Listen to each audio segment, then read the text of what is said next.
let's talk first about your frustration with the Liberal Party from a few years ago. You wanted to dramatically change the way candidates were selected by the party faithful. What happened?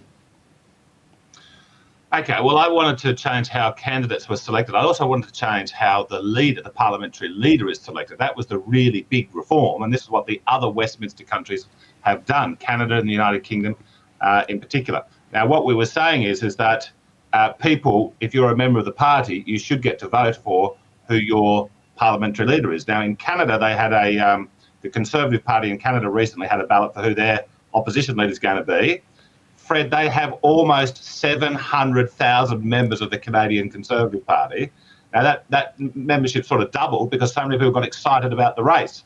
Now, in Australia, I reckon the Liberal Party would be lucky to have 20,000, 30,000 members because there's nothing in it for them. Okay, now, if they could have a vote on who should be the parliamentary leader, they would have a hell of a lot more members because that's an important thing.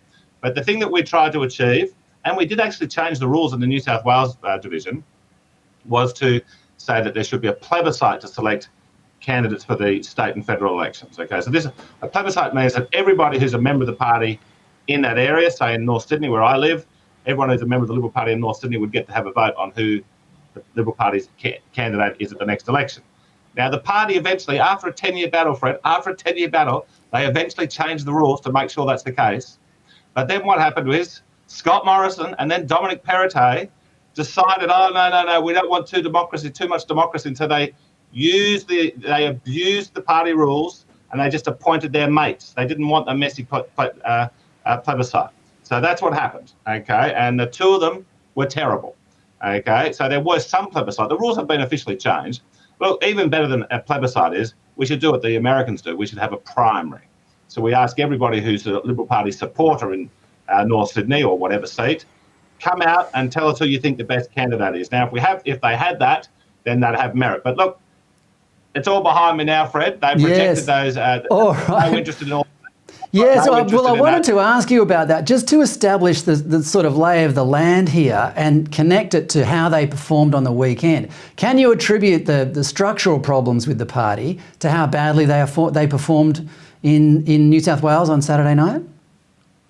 Oh, well, look, I guess to be fair, we have to say that, look, these things go through cycles. It was a 12-year government, so probably the biggest factor was let's give the other guy a go. And as far as Labor leaders go, Chris Minns looks to be about as good as you could hope for, being a right-winger like myself. Okay, he doesn't seem like he's Dan Andrews or Jacinta Ardern. He seems like he's a pretty competent type of a bloke. However, the organisational problems were absolutely shocking in the Liberal Party, and obviously they didn't help.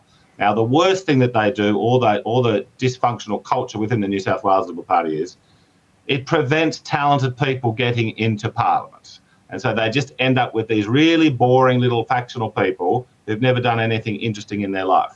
And they lack intellectual substance. So the Liberal Party has lost, just like they lost federally last year, they have lost with dishonour.